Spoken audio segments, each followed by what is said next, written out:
मेरे बाबा रोज रात को नशा करके घर आते थे।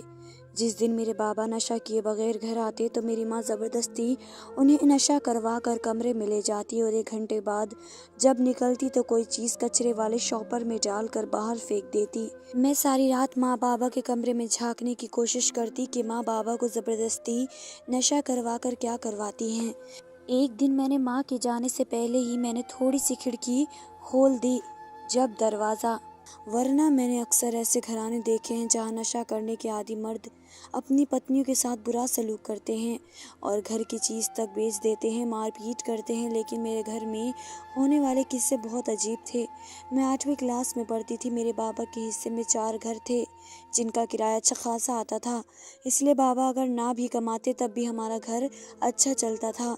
लेकिन इसके बावजूद मेरे बाबा का एक छोटा सा होटल था जिसे बाबा चलाते थे।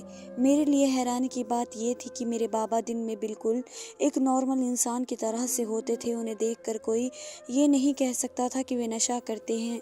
वह काफ़ी समझदारी की बातें भी कर जाते थे। उनकी आंखों में वे नशा और गुमार नज़र नहीं आता था जो एक नशा करने वालों की आंखों में दिखता है। वे सुबह उठकर नाश्ता करते और अपने होटल चले जाते। पूरा दिन जी तोड़ मेहनत भी करते। दिन में उन्हें देखकर कोई भी ये अंदाज़ा नहीं लगा सकता था कि वे नशा करते हैं। लेकिन रात को जब वह घर लौटते तो नशे से चूर लड़खड़ाते कदमों से घर में दाखिल होते थे। उनकी आंखें नशे की वजह से लाल होती थीं। मेरी माँ दरवाज़ा खोलती और बाबा को सहारा देते हुए अपने कमरे में ले जाती। उसके बाद माँ बाबा कमरे से बाहर नहीं आते थे। पूरी रात बाबा के कमरे की लाइट भी जलती रहती थी और फुसर फुसर की आवाज़ें भी आती रहती थी। मुझे ये बात समझ नहीं आती थी कि बाबा इतने नशे में घर लौट के अपने कदमों पर चल नहीं पाते थे। उन्हें देखकर यह लगता था कि अभी बिस्तर पर लेटते ही सो जाएंगे, लेकिन उनके कमरे से आने वाली फुसर फुसर की आवाज़ें कुछ और ही बताती थीं। मेरे बाबा रात को देर से घर नहीं लौटते थे कि 12 या 1 बज गया हो, वो सीधा कमरे में चले जाएं, बल्कि वो तो 8-9 बजे घर लौट आते थे। माँ उनके घर आने से पहले रात का खाना डट कर खा चुकी होती थी। बाबा घर आते हुए मेरे लिए कभी कभी खाना होटल से ले आते थे और ख़ुद भी होटल से खा कर आते थे। मुझे ये बात समझ नहीं आती थी कि रात 9 बजे से लेकर सुबह 7 बजे तक मेरे माँ बाप कमरे में करते क्या रहते हैं। मैं बाबा और माँ की यह रूटीन 4-5 साल से देख रही थी। मैं उनकी इकलौती औलाद थी, लेकिन उन्हें मेरी फिर भी परवाह नहीं थी। माँ बस रोटी बनाकर मेरे लिए रख देती और कहती जब भूख लगे तब खा लेना, और शाम होते ही जल्दी जल्दी अपने सारे काम निपटाने लगती। पहले पहल तो मैं छोटी थी इसलिए इन बातों पर ध्यान कम ही देती थी। मेरी उम्र 10 साल भी पूरी नहीं हुई थी जब माँ ने मेरा कमरा अलग कर दिया। मुझे उस वक्त अकेले कमरे में डर लगता था क्योंकि पूरे कमरे में सिर्फ मैं ही तो होती थी, और वह भी रात भर के लिए। अगर मेरा कोई और बहन भाई होता तो शायद मुझे इस बात से कोई दिक्कत न होती कि मेरी माँ मेरे बाप के घर आते ही कमरे में क्यों चली जाती हैं और फिर सुबह ही बाहर आती हैं। मैं अब 8वीं क्लास में थी और इस उम्र में ऐसी बातें दिमाग में ज़्यादा घूमती हैं। फिर कभी मेरी सहेली अक्सर अपनी किसी कज़न या चाची की शादी का जिक्र कर देती। हम सब लड़कियां जवानी की चौखट पर कदम रख चुकी थी, इसलिए अब आम सी बात थी कि हमें ऐसी बातें चस्का देने लगी थी कि जैसे आजकल कौन सा फैशन चल रहा है, शादी पर लड़कियां क्या पहनती हैं, दुल्हन कैसी लग रही थी, मामा या चाची की शादी पर उनका कमरा कब बंद हुआ और सुबह कब खुला। और ये बात कोई अनोखी भी नहीं थी। नए शादीशुदा जोड़े के कमरे पर तो ना चाहते हुए सबकी ही नजरें होती हैं। मेरी दोस्तें अक्सर ऐसी बातें करके हंसती थी कि चाचा जी ने नाश्ते के बीच सबकी नज़रों से बचकर चाची को आंख मारी थी, बस हमने देख लिया था। कभी कहती दादी से छुपकर चाचा ने चाची को गुलाब और फूलों के गजरे ला कर दिए थे, लेकिन दादी ने उन्हें 12 बजे से पहले कमरे में जाने ही नहीं दिया, इसलिए चाची का मूड बड़ा ख़राब था।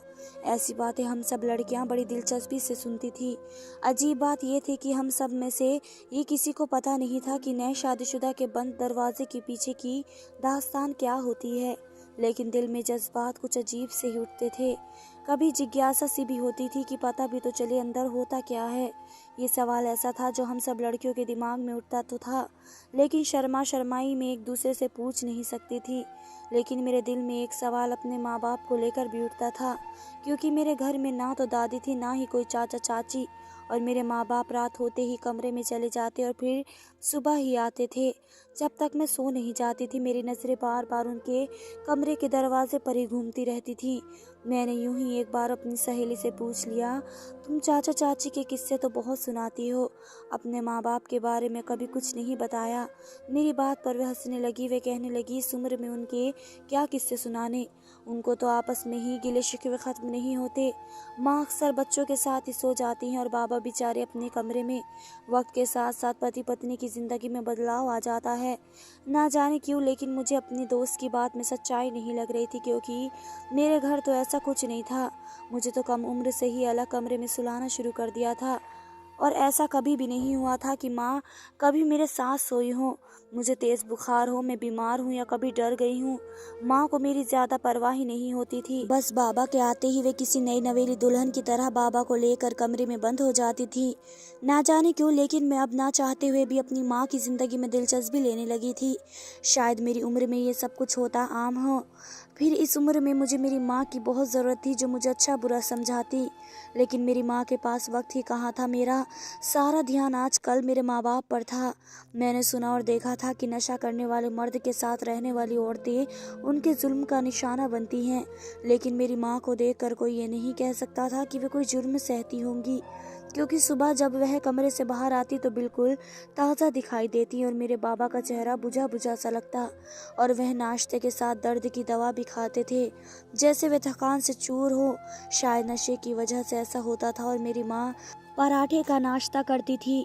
एक बार जब मैं स्कूल से वापस आ रही थी तो मैंने अपने घर से एक 20 साल के लड़के को बाहर निकलते देखा। ये मेरी माँ से मुस्कुराते हुए वापस जाने की अनुमति मांग रहा था। मेरी माँ भी उसे मुस्कुराकर अनुमति दे रही थी। मुझे देखकर मेरी माँ के चेहरे से मुस्कुराहट गायब हो गई। वे लड़का अब मुझे देखने लगा। माँ ने जब उस लड़के को देखा कि वे बड़े ध्यान से मुझे देख रहा है तो वे मुझे घर के अंदर जाने को कहने लगी। मैं भी घर के अंदर चली गई। काफ़ी देर मेरी माँ उस लड़के से न जानिए क्या बातें करती रही। मैंने पहले उस लड़के को कभी नहीं देखा था, लेकिन मेरी माँ उससे ऐसे बातें कर रही थी जैसे कोई पुरानी रिश्तेदारी हो। माँ जब अंदर आ गई तो मैंने माँ से पूछा कि ये कौन था और हमारे घर पर क्या कर रहा था। मेरी बात पर वह कुछ नज़रें सी चुराने लगी। कहने लगी, मेरी दोस्त का बेटा है, यहाँ से गुजर रहा था इसलिए मुझसे मिलने आ गया। ना जाने क्यों मुझे लगा कि मेरी माँ ने मुझसे झूठ बोला है, लेकिन ये बात आई गई हो गई। एक बार बाबा घर आए तो वे नशे में नहीं थे। मुझे उन्हें होश में देखकर बहुत खुशी हुई। वे मेरे लिए इस बार मिठाई लाए थे। मैं बहुत सालों बाद अपने बाप को इस वक्त होश में देख रही थी।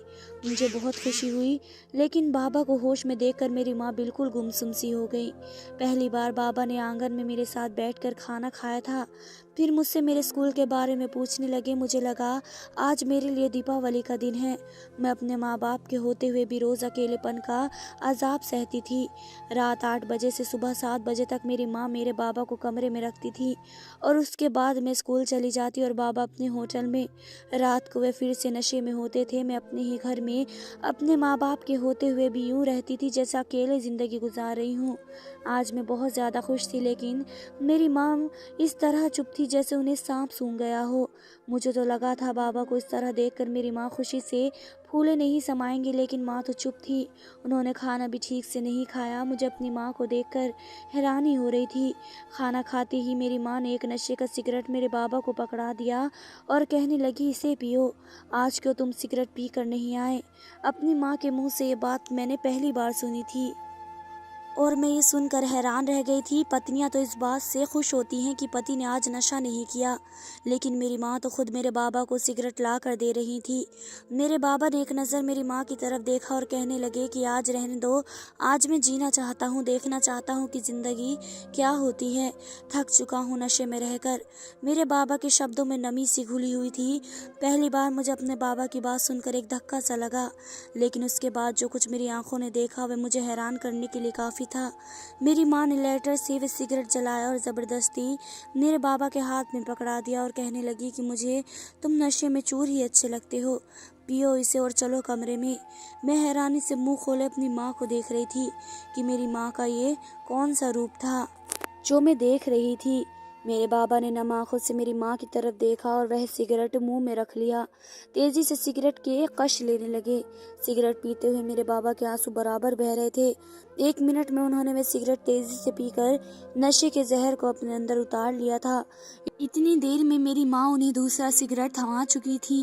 पहली बार मैंने सामने एक ऐसी हकीकत खोली थी कि मेरा दिल अपने बाबा को देखकर कट कर रह गया था। 4 सिगरेट पीने के बाद मेरे बाबा मदहोश हो चुके थे। मेरी माँ उन्हें सहारा देते हुए अपने कमरे में ले गई। मैं यूं थी कि जैसे कोई पत्थर का जिस्म हो। मेरी माँ कैसी पत्नी थी जो अपने पति को जहर दे रही थी। मुझे पहली बार अपनी माँ से नफरत सी महसूस हुई थी। मुझे पहली बार ये लगा था कि कुछ तो गड़बड़ जरूर है। मेरी माँ मेरे बाबा के साथ कमरे में जाकर कुछ भी कर सकती हैं, पर मोहब्बत हरगिज नहीं। अब तो मेरी दिलचस्पी और भी बढ़ने लगी थी कि आखिर मेरी माँ चाहती क्या है।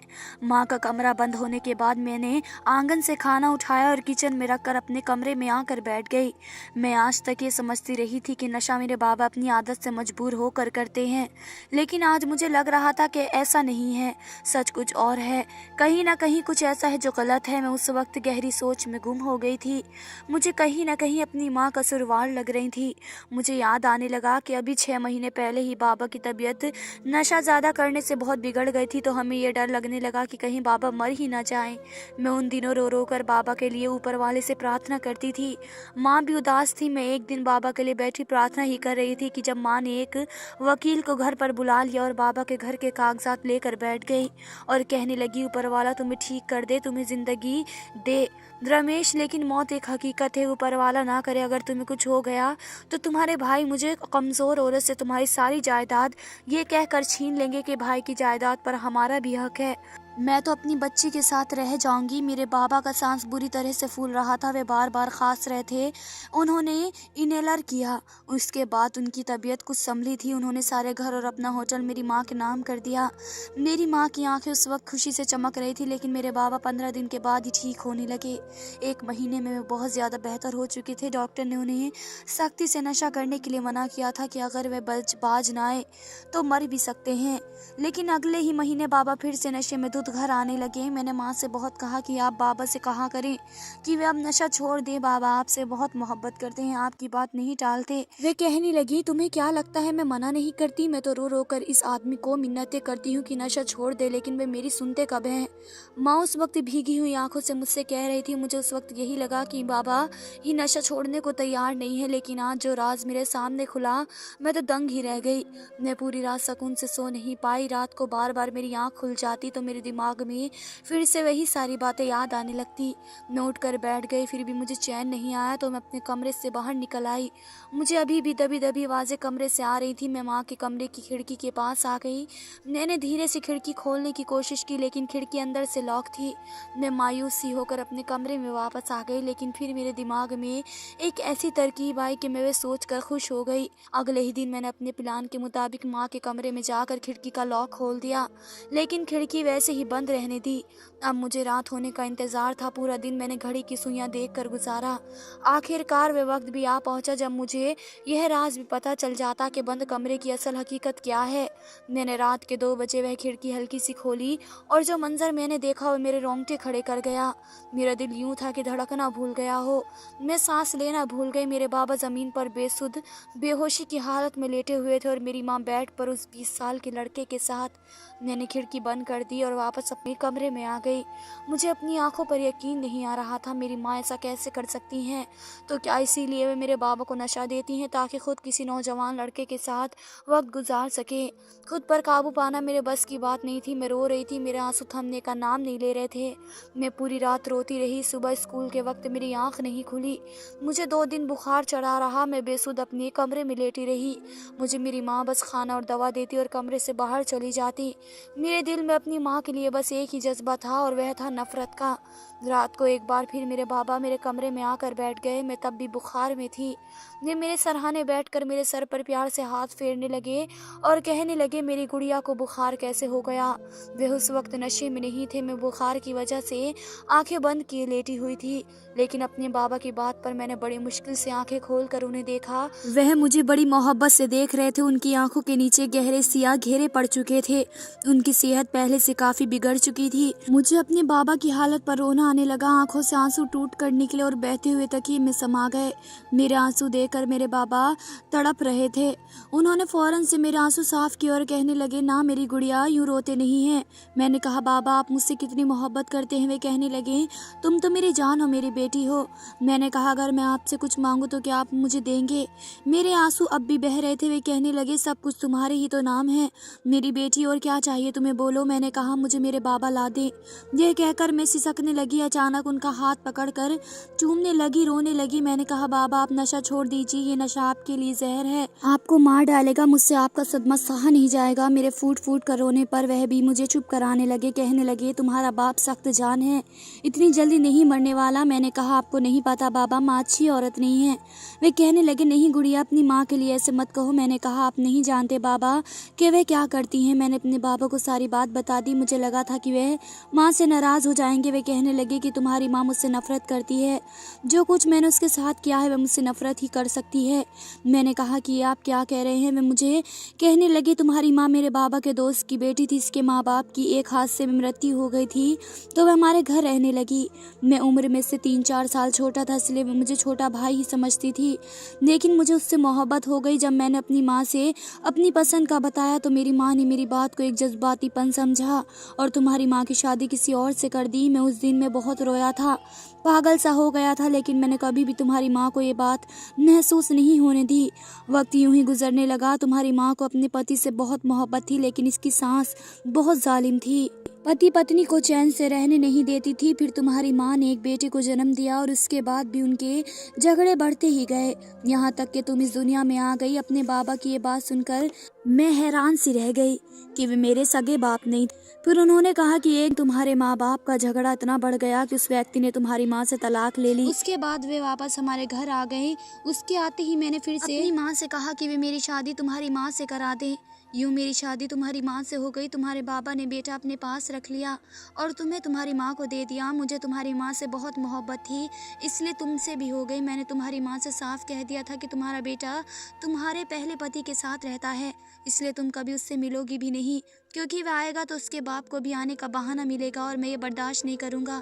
वे चुप सी हो गई। उसने कभी अपने बेटे से मिलने की जिद भी नहीं की, लेकिन मुझसे मोहब्बत ना कर सकी। तुम्हारी माँ ने मेरे साथ शादी तो कर ली, लेकिन मोहब्बत अपने पहले पति से ही करती थी। फिर उस व्यक्ति ने एक बार ये कहा कि वे मुझे तलाक देकर वापस उससे शादी कर ले। जब ये बात तुम्हारी माँ ने सुनी तो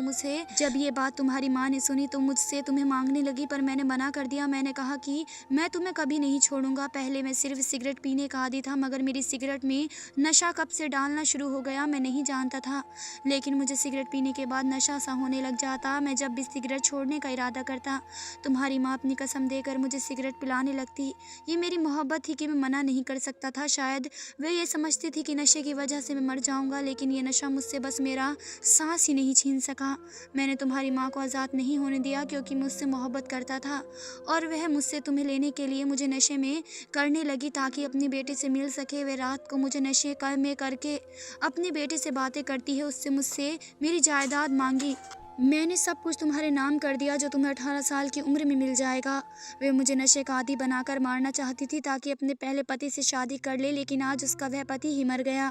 तुम्हारी माँ ने आज मुझे सिगरेट नहीं दिया, बल्कि आज वे खुद को कमरे में बंद करके रो रही है, शोक मना रही है। लेकिन मैं बहुत खुश हूँ, क्योंकि मैं जानता था कि ज़िंदगी और मौत ऊपर वाले के हाथ में है, इंसान के हाथ में नहीं। मुझे तुम्हारी माँ पर बस ये अफसोस है कि जिस व्यक्ति ने ज़रा से झगड़े पर उसे तलाक ले ली, तुम्हारी माँ को अब भी उसी से मोहब्बत है, और जिसने उसे सहारा दिया वे उसी को मारना चाहती है। मेरा सगा बाप मर चुका था, लेकिन मुझे ज़रा भी अफसोस ना हुआ, क्योंकि मैं अपनी माँ की तरह एहसान फरामोश नहीं हो सकती। जिस व्यक्ति ने मुझे बाप बनकर प्यार किया था, मैं उसी को अपना मानती हूँ और उन्हीं से प्यार भी करती हूँ। धन्यवाद दोस्तों।